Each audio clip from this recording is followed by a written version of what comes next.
And good afternoon, good evening, wherever you are. Dodger fans, it is live in the Carne Asada with your boys, Alonso y Juan, the babyface gimmick in the sky. Dang, that was hard. And the princess, Alicia del Valle. Thank you for joining us. As always, presented by our good friends at Bet Online. Our partners at Bet Online continue to be the number one source for all of your betting and sports needs. Find all of the latest odds, news, and sports developments, including this year's NBA Championship Finals, the Stanley Cup Conference Finals, obviously Major League Baseball, and the latest fight news, and even next season's NFL futures. So it's super easy to join. Head on over to their website if you're watching us, betonline.ag. You see there on the banner. Use your mobile device. Sign up today. Receive your 50% welcome bonus on your first deposit. Just use our promo code BELIEVE, which is BLEAV, the network that we are on, and you will get that bonus and get into the action. Bet online where the game starts. Huge thanks to them for presenting the damn thing. Juan, the sky is no longer falling. At least I think it's not falling. It was never falling for me, but they were able to get a split with the Mets and sweep the White Sox, and they beat the fighting Chicago White Sox today, and they begin a series with your San Francisco Giants tomorrow. How are you feeling? You know what? I'm feeling very good. Part of the reason why I'm feeling really, really good is if you're a loyal listener to this show, you'll know that Tony La Russa is in my fight club. Yes. And it makes me very happy to say that Tony La Russa did not have a very good game today. Now, today's game between the White Sox of Chicago and the Dodgers of Los Angeles, I think, was a very ugly game. Yes. I am not a fan of this type of high-scoring games. I prefer to watch a 2-1 game, a 3-2 game. This reminded me of my beer league softball games, right, and stuff like that. But Alonso, yeah, Cease had about 100, close to. Well, I don't know if he had. I know he had about 100 pitches in the fifth inning. I don't know how much he had going into that fifth inning, but it looked like he was struggling. Yeah, and for La Russa to stick with him for as long as he did, thank you very much. You did us a favor. But walking Trey Turner when the count was 1-2. Okay, now there's wonderful videos of this on Twitter. And to me, it's the moment that I think we need to start off talking about was Max Muncie is back. Welcome, Max Muncie. This is his first game back from his minor league stint. And I don't know, did you guys see the video where he mouths Babyface, do you have the exact quote of what Max Muncie said as he crossed the plate? Something like, "That's what you get, mother effers," or something like that. Let's see if it. But Alicia, I'll look up the quote while you give us your reaction of Max Muncie being back. And by the way, his pitch count was 110. Once they pulled him out, right? Do we know what it was going into that fifth inning? I would say it was at least 100 because, I mean, he pitched 4 innings. So, yeah, probably 100. Wow.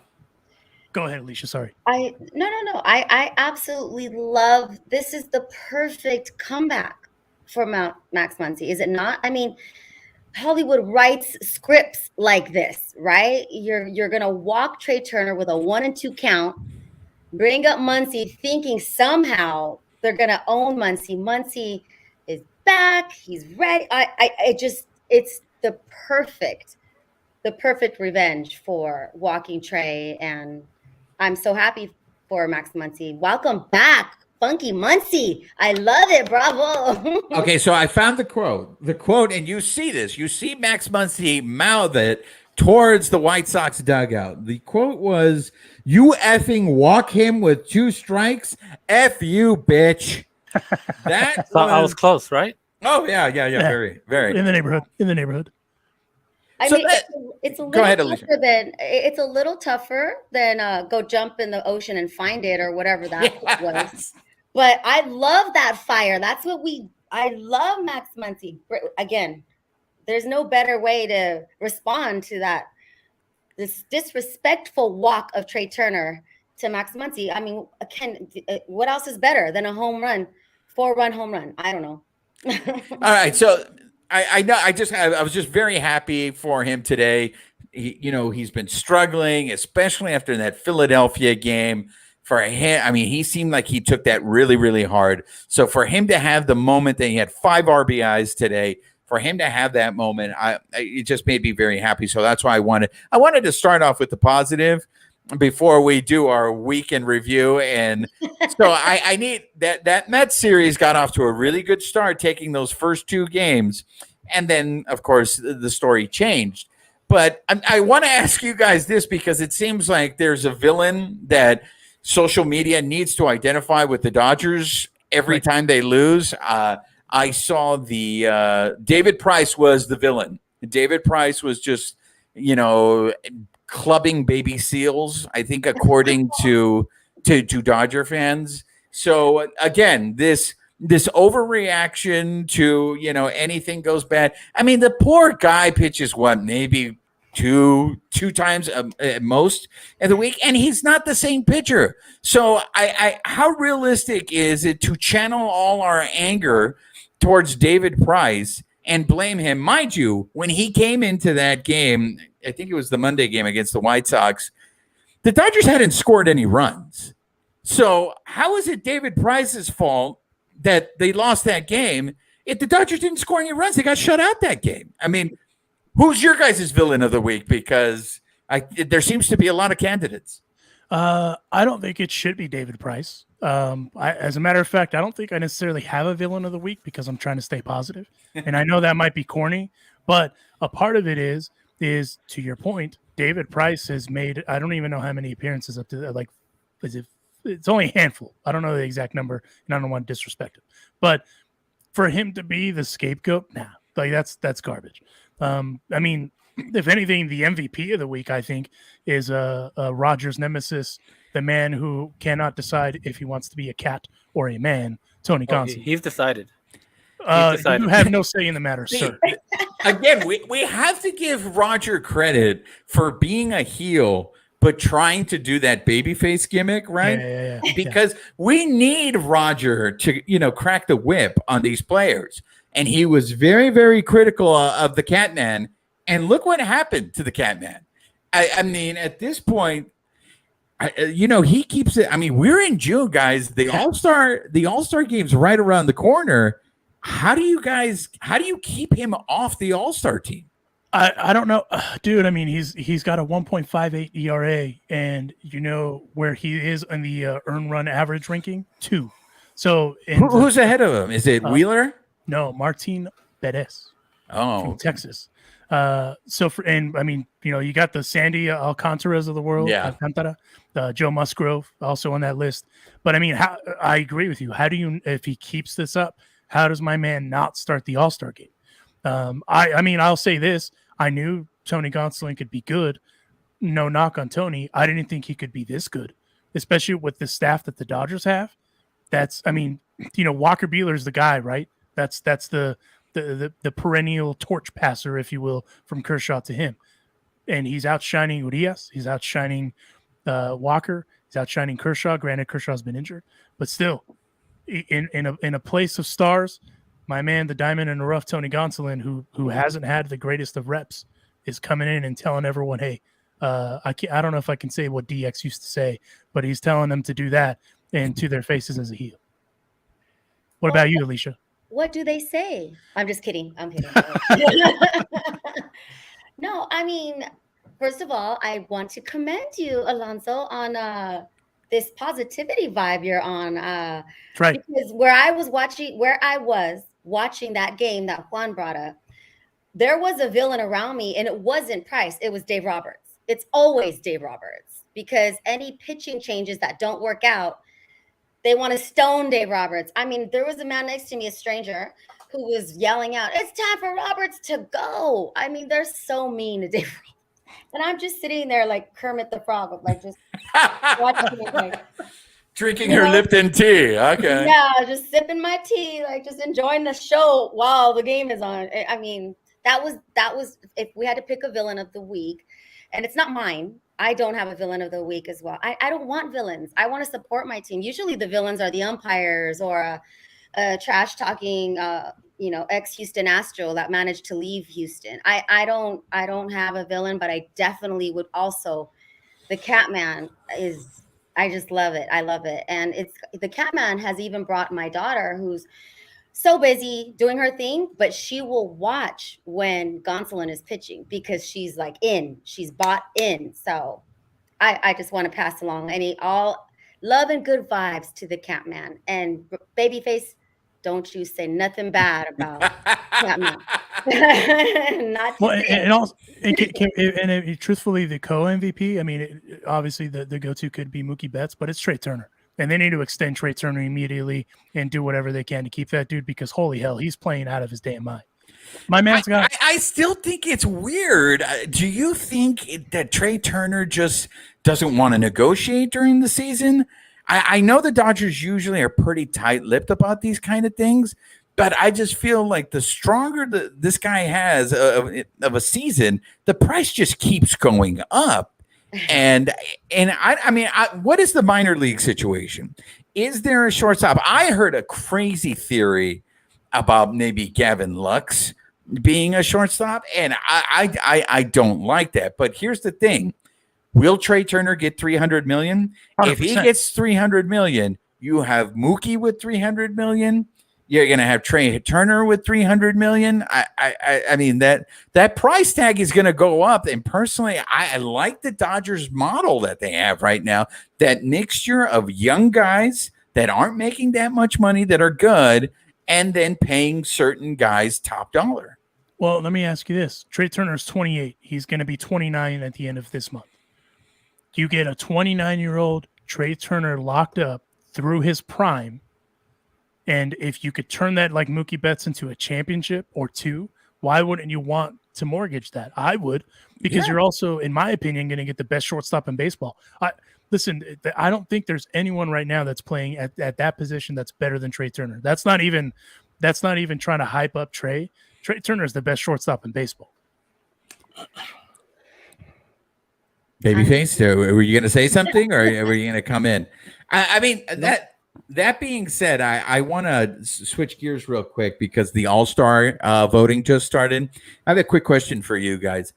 Are you guys the people who fill out these ballots honestly, or are you those homers, or to steal a phrase from the princess, are you guys pro-ho and just vote for every Dodger at every position? I do it truthfully, but that's because I like baseball. What about you guys? I would never vote for anyone else for any position. So you do vote Dodgers all down the ballot? Not gonna lie, yeah, because our team is stacked. It's not that out of the realm that a Dodger could be that all-star. It's not something ridiculous. I'm not writing in names. Like it is, he's there. They're Dodgers. I'm gonna vote for them. There's just no way. I've never voted for anyone else that's not a Dodger. Weird. What about you, Babyface? I go by best player, which is always the Dodgers. Of course it is. You know what? Back in the day, people that probably won't know this because these are the same people that probably don't know what payphones are. But back in the day when you used to go to the stadium and they would have the paper ballots, I would fill one ballot out honestly with the best players of the league that I think that deserve to be in the All-Star game. And then I would submit another one that was just all Dodger players. It's fair. That's fair. I mean, it's not like they're going to come back and find you and be like, Mr. Ramirez, sir, why did you do this? Because at the end of the day, I think that's fair to do that. Plus now, I mean, you can vote however many times on your phone, right?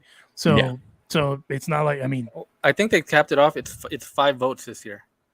Dang. So that means your entire ballot is just done per day. Per day, you can do it. Oh, per day. Okay. Well, no, but let me tell you, Alonzo, there was a time when I was in my teenage years where I had voted for Jose Offerman, and there was a hanging Chad on my ballot, and it wreaked havoc because I think Offerman missed making the All-Star game by 1 vote. So it was your fault. It's your fault that it's because I did not fill out the ballot. I'd like to say I was the reason why they decided to go electronically after that point. Well, I mean, if sometimes you got to hang the accolades where you can, and that's fair that you're trying to do that. I can appreciate that. Also, if you're tuning in, if you're watching us, if you're on the Twitters and you can't join in, but you are listening, clandestinely on your headphones, chime in. Go to the comments. Tell us how you vote, because I'm kind of curious to see how you vote. If you vote like Roger, if you vote like Alicia, or if you do the thing that Juan does and tries to take credit for Jose Offerman not getting in and changing the system. So wait. Realistically, though, up until this point, how many Dodgers do you think? Not will. I'm asking Right. deserve to be in the All-Star game. Mookie Betts, Yes. Tony Gonsolin, Trey Yes. Turner, Great. Yes. Yeah. Will Smith. I think deserves to be in the All-Star game. It's That's where it gets a little shaky. borderline. Yeah. Borderline. I say borderline. And I you know think- why? And the reason why it's borderline is just because he's been slumping. Yep. But up until Will Smith, I agree with everything that you just said of Yeah, those guys. But I think Will is borderline. But for me at least, as a baseball guy, he's in the upper echelon as far as all catchers go. And I think, man, it's kind of hard. Freddie Freeman could be an all-star, but I don't know if he is an all-star, if that makes sense. Because the argument, there's so many good first basemen, man. That's a tough one. So what's that? 5, 6, 5 borderline? I mean, that's not even getting in. Well, no, you said Gonsolin. So pitching wise, that's the only pitcher that's going to get in. And Tyler Anderson, I think, should be an all-star. Should be, Should but be. he probably won't, No. right? No, I don't think he will. Should be for sure, but I don't think he won't. So what about Kershaw? If he comes back, gets what, 3-4 starts, pitches as good as he did, will he be there? Well, and again, it's the legacy thing, right? That's the toughie. Like Derek Jeter was an all-star a bunch of years, right? Should he have been an all-star all those years? You can make an argument, probably not. But that's kind of where Kershaw falls in. No disrespect to Clayton, because he's been injured. He's just finished that rehab start. He's obviously coming back this weekend, so which we'll talk about more. But yeah, man, I feel like it's those 5 guys because it's been, all things considered, it's been a rocky season so far. But we are where we are, and here we are. So I think 5. I think is the number. Maybe. What about the rest of you? What do you guys think? Alicia? I like your choices.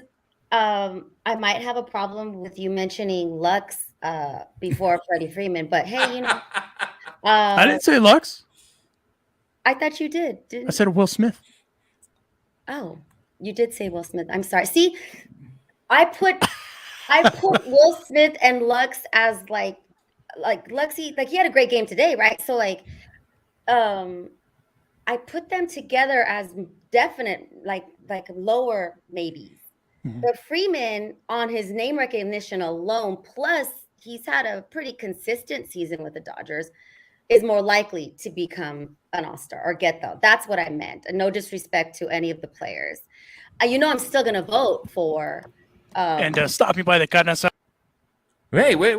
Is What? there someone in? Are there Sorry. gremlins Technical on our deal. computer? What is happening? Somebody What- attacked the computer. What's happening? Go ahead, Alicia. Technical problems when you do a live show. Trey is at the top of my list, and I'm not saying he's the best Dodger out of the 5 you mentioned, but have I not been whining about the lack of respect, the lack of excitement that Trey Turner has been getting all season? He should be a mega superstar. 100%. And it's probably because we have so many superstars. It's like by default, but I'm like, Trey Turner, Trey time, Trey day, all of that. Like, I am a sucker for all things. I love the memes. I'm just so happy he's a Dodger. And I hope the Dodgers do find it in their big, deep pockets a way to keep him, because like you said, Alonso, I don't think there's anyone better in that position. And he is so well-rounded, right? It's not just because of his on-field presence. It's not just because of his batting. It's not just because of his prowess as a base stealer. Like, he is the package. He's an awesome baseball player. So that's my 2 cents. Well, it's funny. You guys have mentioned all these people. This is what I didn't hear. I didn't hear Walker Buehler, and I didn't hear Julio Urias. So we've been positive enough. Okay, we're 20 minutes into the show. Now we can actually talk about the warts. How many of you are concerned about Bueller? I'm not concerned about Urias. I think Urias has just been a victim of not getting enough run support. There has been some starts where it's been the home run ball has victimized him, but Bueller, like that game against the Mets on Saturday, when he went after the umpire and basically told the umpire, you need to start calling strikes, that to me was a guy who was extremely frustrated, and it's starting to show. Now, I know that he did a bullpen, according to Rick Monday, he did a bullpen session right after Kershaw.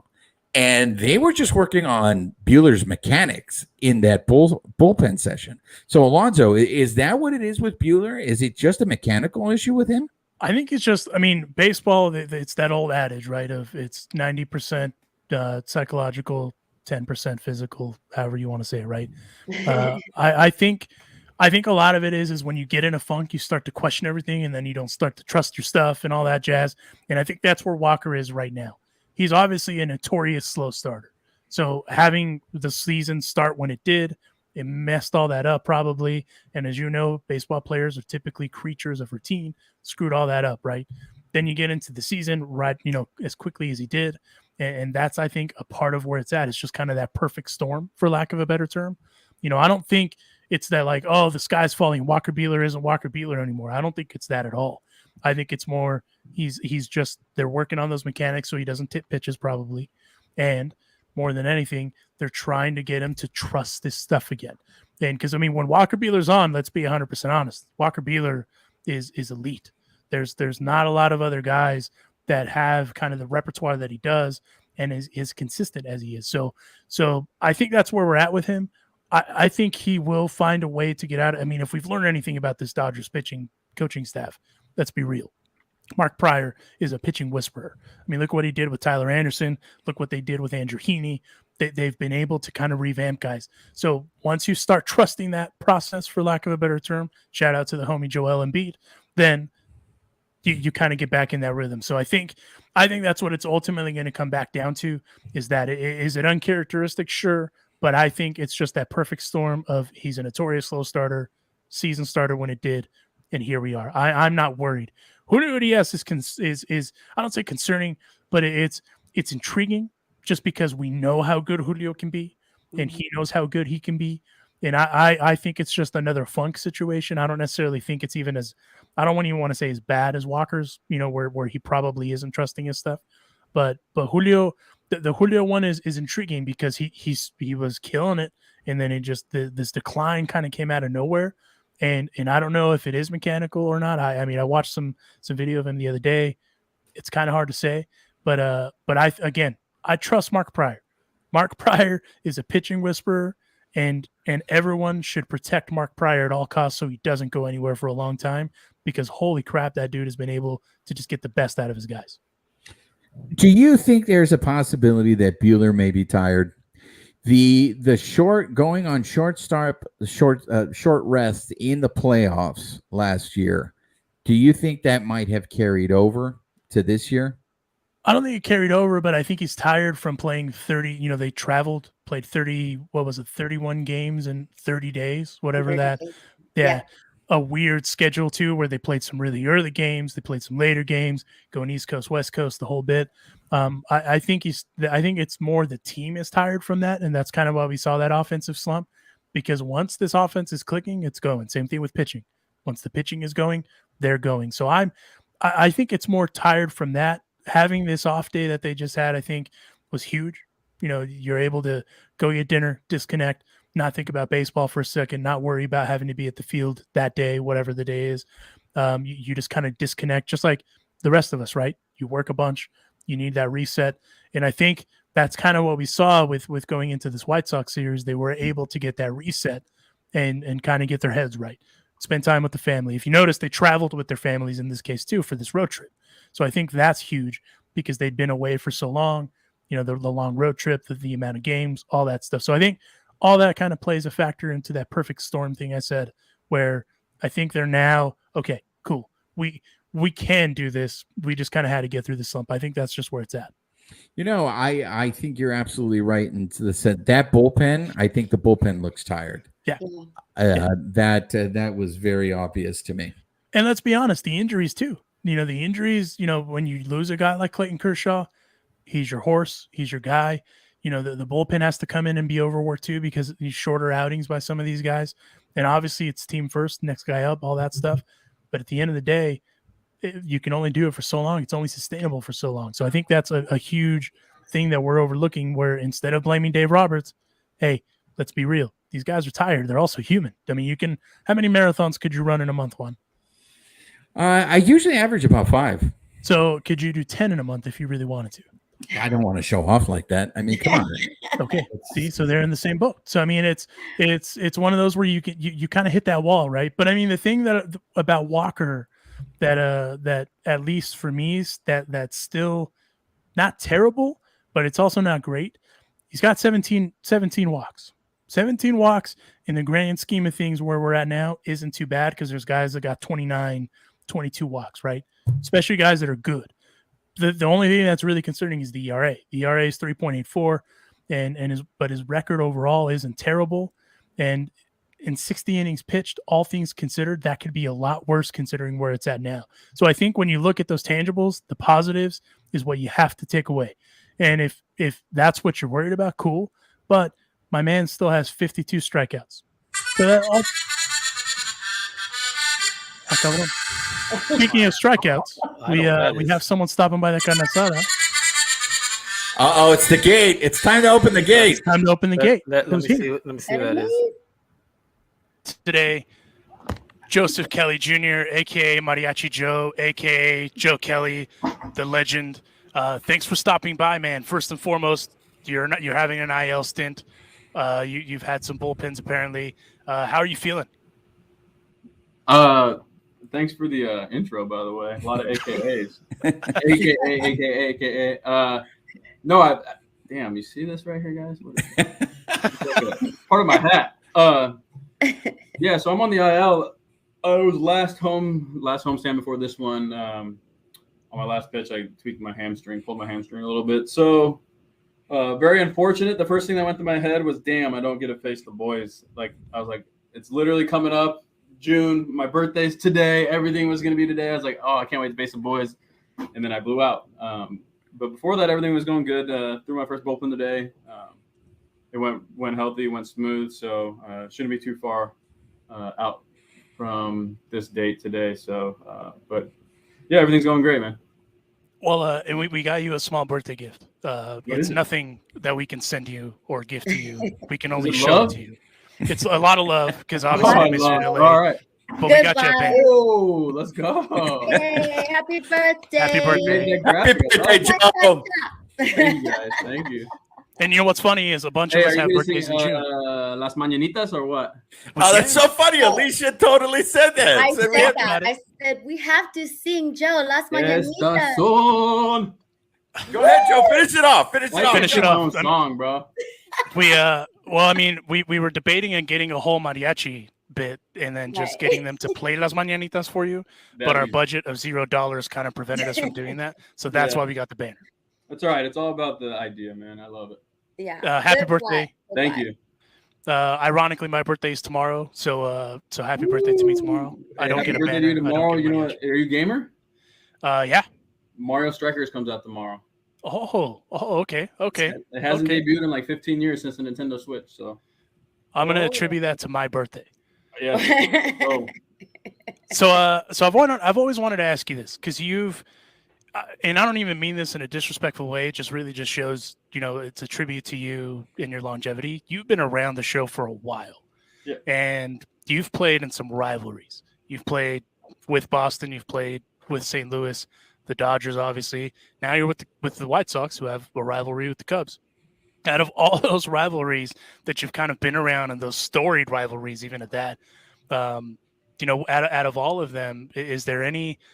Obviously, you have your moments that we can talk about, but how does it kind of just feel to just be a part of all that stuff, and also lore? I mean, you're Mariachi Joe in Los Angeles, but also you're just regarded as a legend in Boston too, just for being that guy.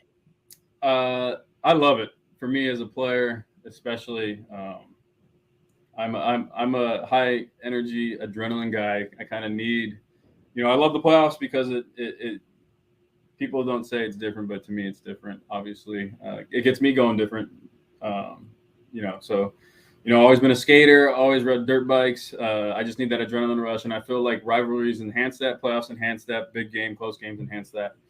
So anything for that, I'm an addict for it, I guess. So anything that has to do with the rivalry, obviously Red Sox, Yankees, like you said, us and the Cubs, the Giants, Dodgers, man, those are epic. And it means different to the players too. Like the players feel it because we're ultimately fans playing a game that we love still, when we're not in the game. So players will just lie straight to the T saying it doesn't mean more, but it does mean more, especially because we know our fan bases want it. Those losses hurt and those wins are big. It counts as two. So there's nothing like a good rivalry in sports, and I've been very fortunate, very lucky to be part of the best ones in baseball. I think that when I'd say all 26 guys strap on the uniform for the Dodger Giants one, I mean, fist fights everywhere. The guys on each side don't like each other. The Yankee Red Sox one is epic. I love that one.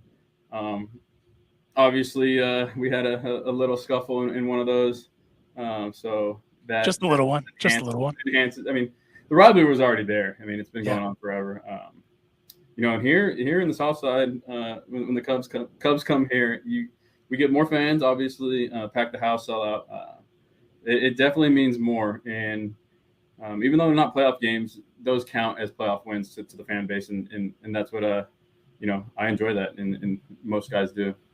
Before I throw it to my co-host Juan, there was one rivalry that ended up coming up for different reasons.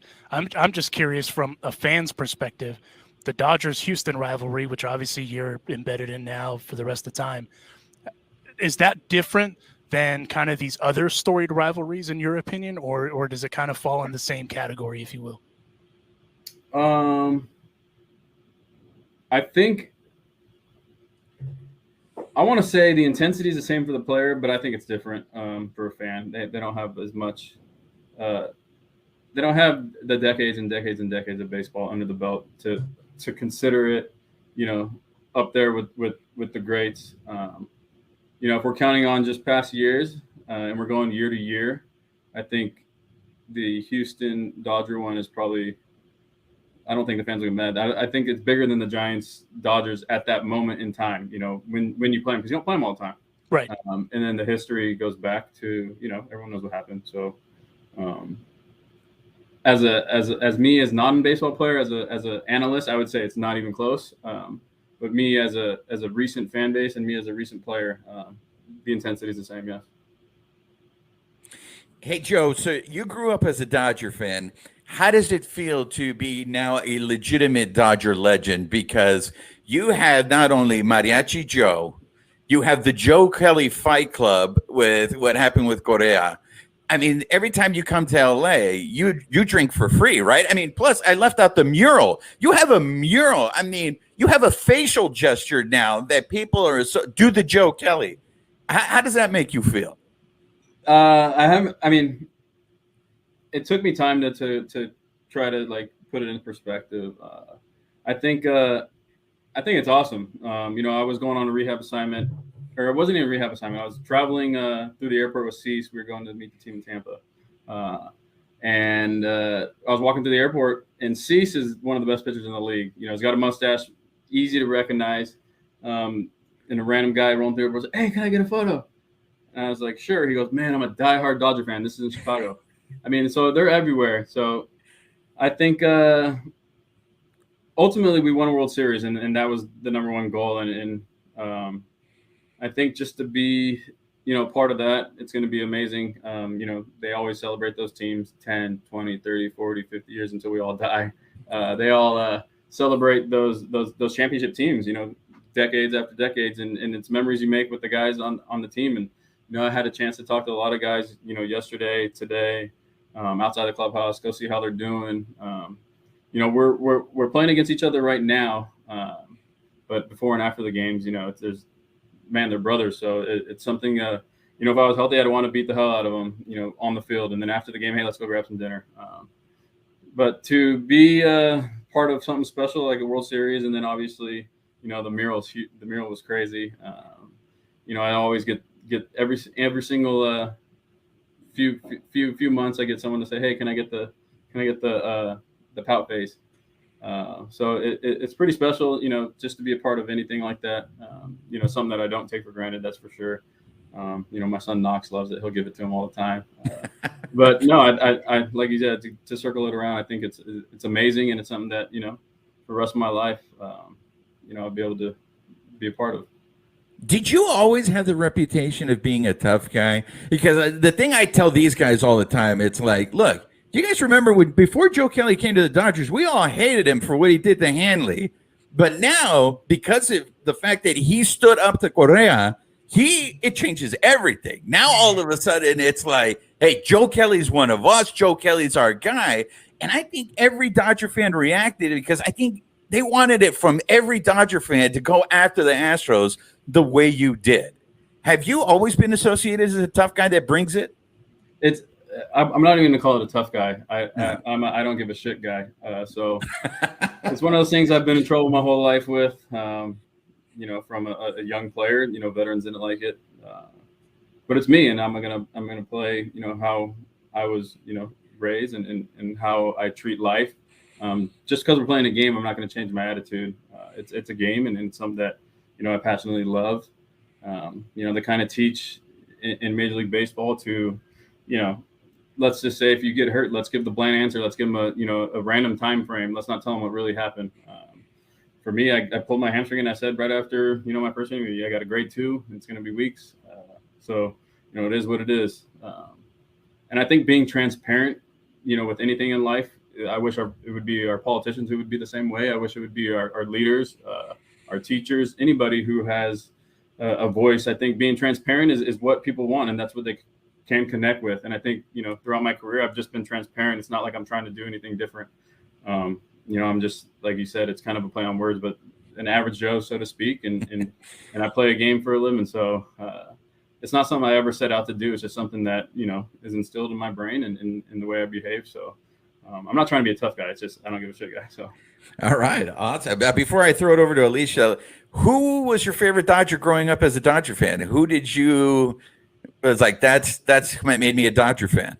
It's gonna be weird, but I loved Hideo Nomo. All right, Nice. I like that. I wasn't even a pitcher. I was a shortstop. It was the windup, right, Joe? It was everything, man. It was everything. Go ahead, Alicia. Hey, Joe. Once again, happy birthday. Thank you for hanging out with us on your born day. Here at Bleed Los Podcasts, we are Dodgers baseball. We are all things LA, and we talk tacos. Yeah. So my question is like a two-pronged question. One, do you miss Dodger Stadium? And if yes, what do you miss? And secondly, being in Chicago, which has a huge Mexican Latino population, is there good, decent Mexican food in Chi-Town? So the first question is yes, of course. I think every former player and anyone who's had a chance to put on a Dodger uniform knows how special it is to play in Dodger Stadium. It averages the most fans in baseball year in and year out. And not only is it just having people show up, it's passionate. It means it's expensive to go to a dang baseball game, and people that go there might only go once a year.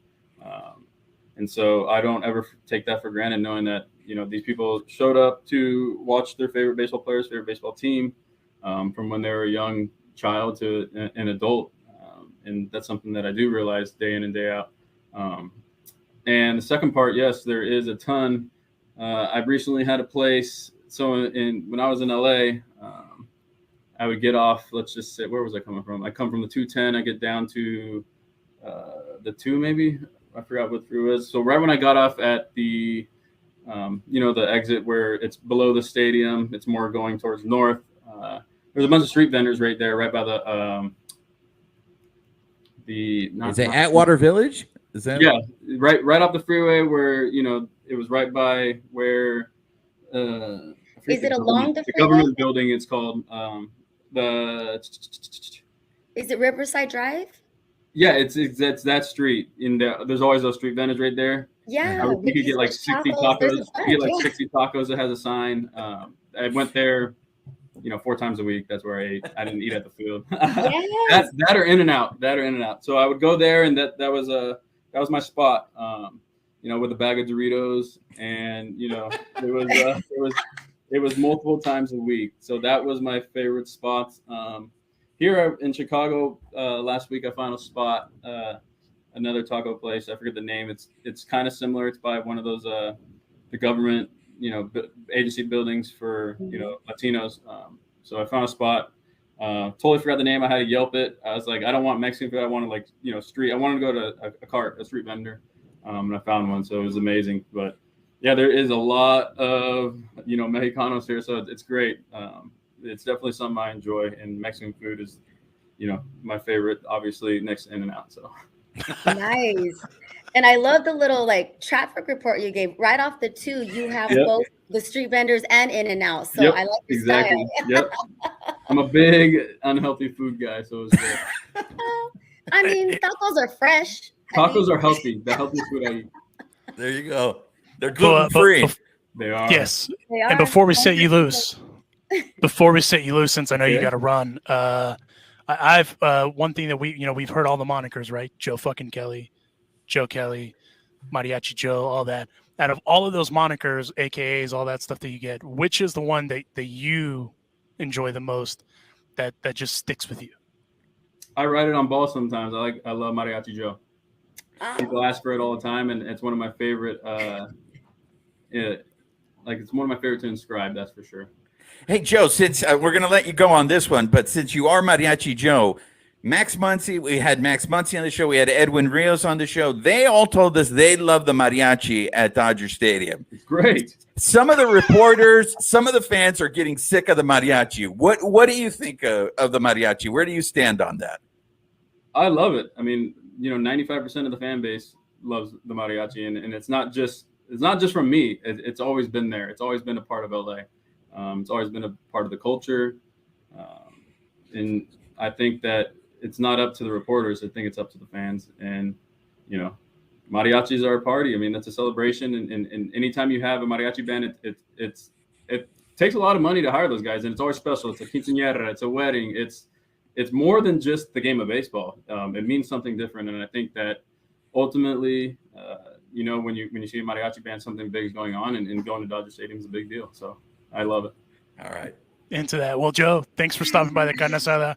Get feeling better, and hopefully. There we go. In honor of your birthday. Happy birthday, and hopefully we can catch you down the road here soon. And In-N-Out, if you're listening, give this man a gift box, please. Thank you, guys. Thank you. Thanks for having me. Thanks, Joe. Appreciate you. In-N-Out, if you're listening, you need to send him some happy birthday doubles immediately. Thanks to Joe Kelly for stopping by. You know what I liked about Joe Kelly stopping by, aside from the fact that he stopped by? I like that Joe Kelly doesn't give a shit. Yeah, he's I did not know that it was a new category, the I don't give a shit guy. So let me ask you guys, who would you categorize now on the Dodgers as a I don't give a shit guy? Maxwell Muncie. Yeah. Doesn't give a shit at all. To use the famous Michael Jordan meme, and he took that personally today. Yes, he did. Yeah. What about you, Alicia? Same answer. And he's been that I don't give a shit guy. Like, not mad at him. I really appreciate that fire Max Muncie has. So happy he's back. What a great day for him. Babyface? You're muted. Technical difficulties. Sorry, folks. I'd go Walker Buehler. Yeah. But that's a good choice. But one that's coming up, Bobby Miller. That's also a good choice. Also a good choice. We're getting on that Bobby Miller train early, aren't we? It seems like there's going to be no room on the Bobby Miller train as soon as he gets here. You know what's funny is last night I watched the video of when Joe Kelly threw it. Was it Austin Hedges who he threw? I can't remember who he threw at from the Yankees in 2018. But anyway, the whole scuffle happens. He kind of alluded to it. The press conference after the game, they're asking him, "Oh, so like what happened there?" "Oh, This ball got away. Just was trying to go in high and tight. If you look at the game plan, we were just trying to stick high and tight. It's like, bruh, you know what you're in. And again, don't give a shit. Joe Kelly is going in that, man, I miss him as a Dodger so much. Well, another former Dodger that did some damage in this White Sox series was AJ Pollock. Yep. I know that made Roger really happy to see AJ Pollock. And how many revenge games did he have in the series against this babyface? Please do tell. Well, 2, right? 2. Two? I would say 2. He had, but look, I mean, here's the thing that's concerning to me is the White Sox were struggling in the month of June offensively. Yes, they were. And they scored 9 runs today. And then they scored 4 runs the other day. That and the fact that they split with the Metropolitans. And mind you, the Dodgers didn't see Scherzer and they didn't see DeGrom. So that kind of stuff, yes, I think you can point at the fact that the Dodgers are tired and they're going through it right now. But, I mean, Babyface said this the other day. Gonsolin is our stopper. Where would this team be without Gonsolin? That's a great point. I mean, and without Tyler Anderson. Yeah. Like those 2 guys, if we don't have those 2 guys in the rotation, where would they be? This could be a totally flipped on its head, right? But the thing that we've also learned about this Dodgers team is they have their moments where they gel and they start to gel and they get going. And I think right now is one of those moments where they're going. I mean, they scored 11 today. Granted, you were absolutely triggered about the score of the game, but nonetheless, they scored 11 runs. 11 runs in a Major League Baseball game against a good Chicago White Sox team on paper. I mean, I'll take that all day because, I mean, they still got the dub. Yeah, but we've seen this before this year. They scored 11 runs today. What does that mean? What's going to happen on Friday in San Francisco, Babyface? They're going to score 1? Yeah. we'll be lucky if they score 1. Well, if you guys are listeners of the show, you know that Juan and Roger are convinced if they go out and drop 11 runs today, tomorrow they're going to absolutely have 0 runs. That's an absolute, rule, unwritten rule of baseball. If you score a ridiculous amount of runs, if you score a softball game, it's the baseball gods are going to be like, yeah, Yahweh, yeah, that's enough. I've even heard the announcers say it. So what you're telling me is the both of you are going to hate watch tomorrow? Oh, of course. I do that all the time. What is my saying today to you? I hope the Dodgers win, but I expect them to lose. Yeah. I expect to look. This is a process. I'm working through my trauma, and it's just not that quick, right? I mean, you just have these moments. Before we start going into our picks, I do want to just bring this up. Did you guys see the I don't know if it's a lawsuit or what, but our friend Angel Hernandez is up to it again. Yeah, I saw that. So, Alonzo, get the details. Is he suing Major League Baseball now, or what is he doing? He is. So I know he's accusing them of not having more. He's asking the appeals court more or less to reinstate the suit that he had filed about the basically saying MLB manipulated the way that minorities could be crew chiefs. Okay. So here's my problem with Angel Hernandez. My man should not be an MLB umpire. That's that. I don't understand why, it's that whole adage of double jeopardy, right? If you've seen the movie Double Jeopardy, you understand that you can't do this, but he's doing it again. And I think it's because he's getting roasted on the internet. That's my theory. That's my personal theory. He doesn't like the heat that he gets on the internet. So for those of you who don't know, here's what it is. He has claimed that Major League Baseball has a history of discriminating against minority umpires, pointing out that as of the filing of his lawsuit, there had only been one minority crew chief in the league's 150 years. It was Richie Garcia, though the numbers have grown in the years since. Here's my problem that I had. Don't make us minorities look bad, Angel. Yeah. Here's the thing. And the problem is it's 2 different issues, right? Both things can be true. The fact that there may be discrimination against minorities in Major League Baseball, that can be true. But what can also be true is that Angel Hernandez is not a very good umpire. I see it all the time on the Twitter. you see the ball is basically on the other side of the batter's box, and he's already punching people out. To me, this endless saga, I just want to sit there and go, bro, why are you still an umpire?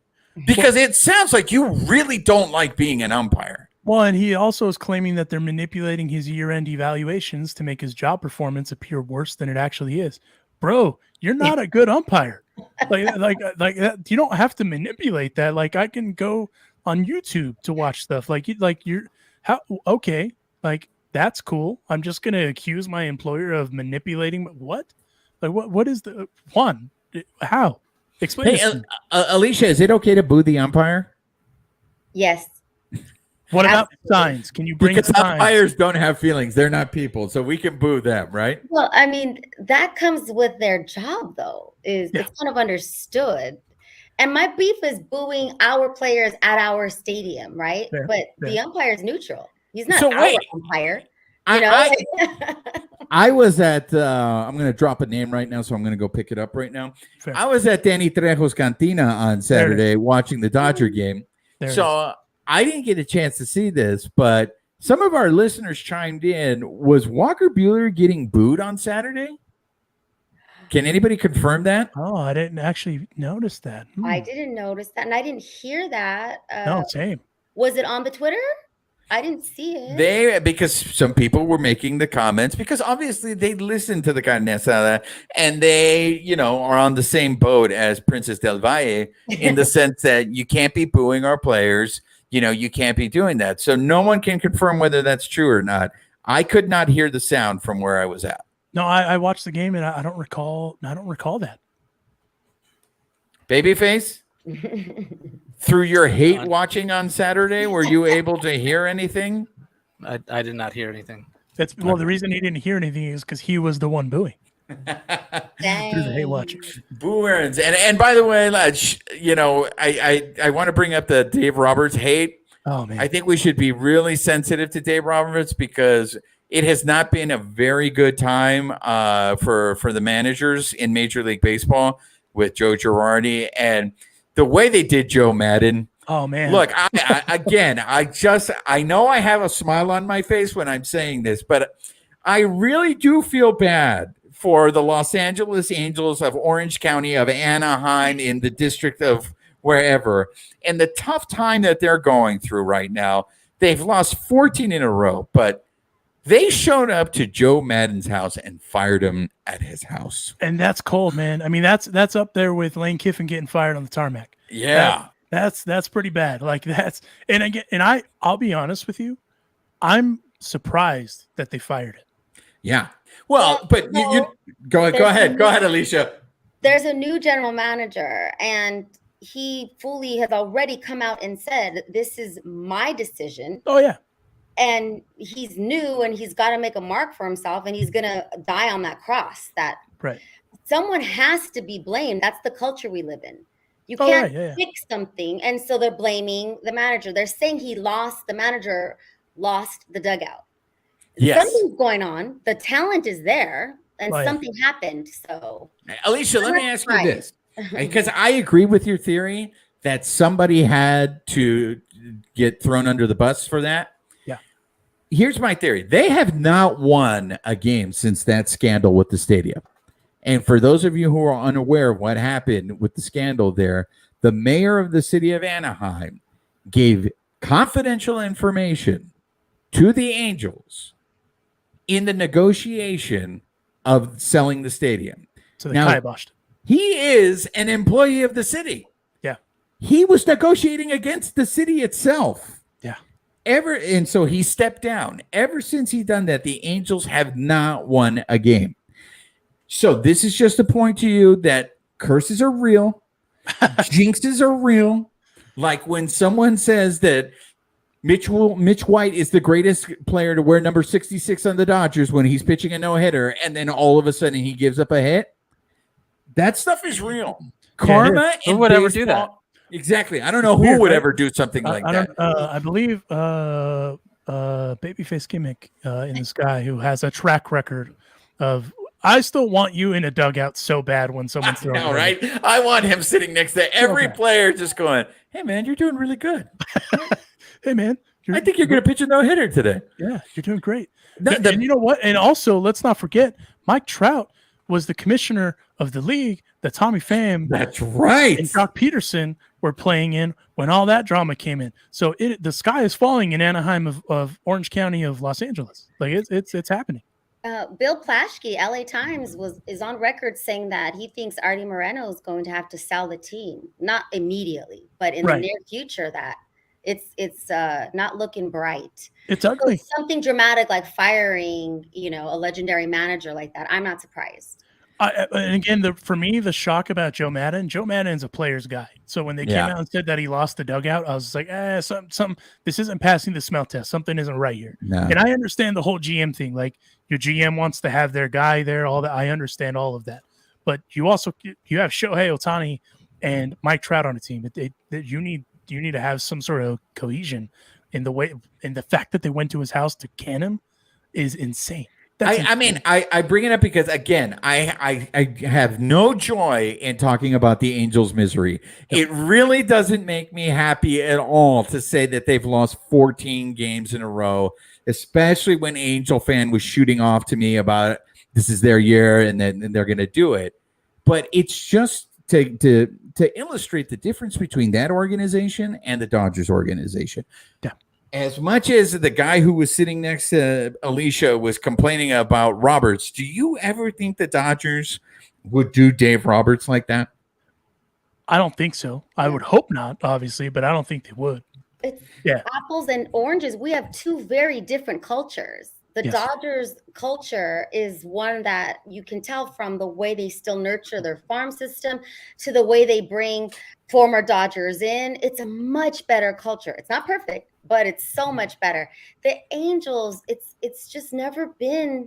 And I feel so guilty because I want Artie Moreno to be successful. He's the only Latino owner in MLB. And I see my voice gets excited. Calm down. At least your voice. Culture. Well, at least your voice wasn't hiding the facetiousness of Juan Ramirez's voice when he was talking about the misery of the Los Angeles. Again, it brings me no joy to talk about the Angels' misery. And how dare you, sir, pay attention to what I'm saying and call me out on that. I'm just pointing out your tone is all I'm pointing out. How dare I thought you? he was serious. I'm still learning the facetiousness. Yeah, it brings me no joy to talk about the Angels' misery, and I will not bring it up in the next 5 minutes again.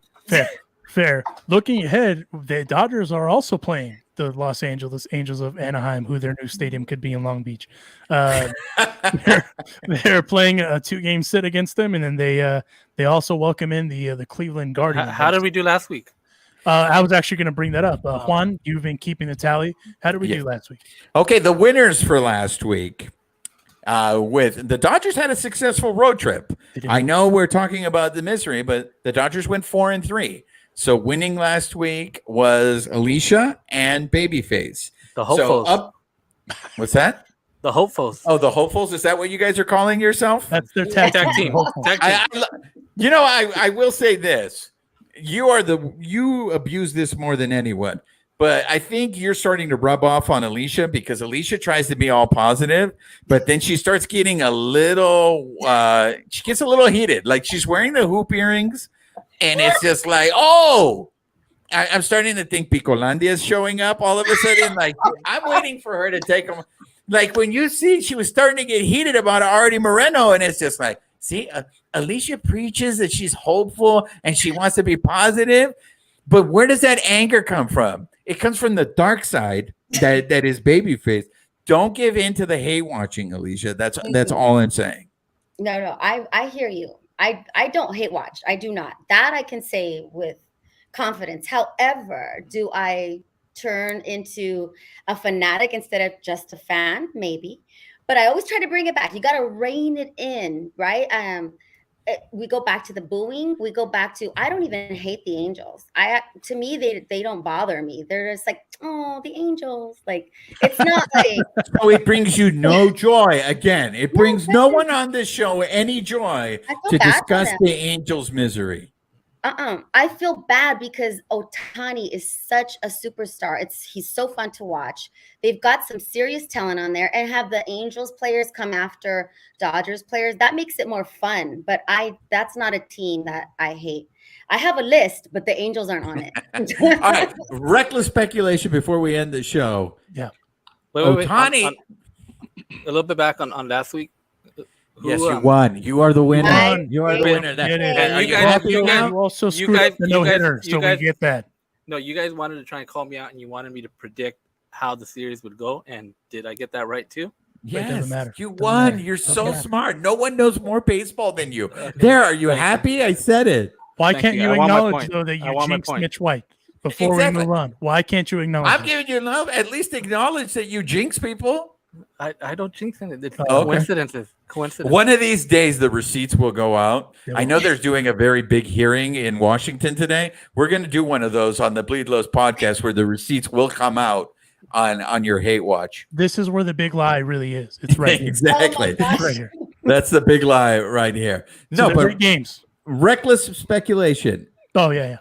If things keep going as bad as they are for the Angels, and again, it brings me no joy to bring this up. Does Ohtani, is he going to is he going to end up in Seattle? Is he going to end up in New York? Is there any room for him in Los Angeles? I'm going to allow this because we've surpassed the 5-minute mark that you set upon yourself. So I can Thank you, sir. appreciate that. I think honestly, at some point, if they don't start to win, I think he's going to request the trade because that's where I think him and Trout are different. Trout is loyal to the org. They bid on Ohtani. That's how But they got isn't it. his contract up? I actually don't know. I think what he has it one is. more year after He has this. Yes, one one more year. year before he goes to free agency, but he has 2 more years with the Angels. But he And goes. so and the reason why I bring up Seattle, I bring up New York is those cities that have a large Japanese population. Right. Right? Is he going to be more comfortable there? I mean, honestly, to me, I feel like, hey, dude, just go up the freeway. Go up the freeway. So welcome at the Dodgers. I Yeah. love that idea. The Dodgers have been global. They've done it so well. A friend of the Carne Asada, Joe Kelly, who did he say his favorite pitcher was growing up? Hideo Nomo. That Dodgers have done that well, and he would be so welcome and treated with such respect. He'd be an even bigger star if he were to come to Dodgers. That's my pitch, my elevator pitch. Wasn't it when he was being picking his team? Weren't the Dodgers right in it, but they didn't have the DH, so that kind of pushed Yeah. him over to Yeah. So have. that's why I'm saying now, I mean, if it's a year away, Two. Will It's things- 2024. 2024. Yeah. One of our viewers right now, David Fernandez, is shouting out he would like to see Ohtani come out, but as a pitcher only.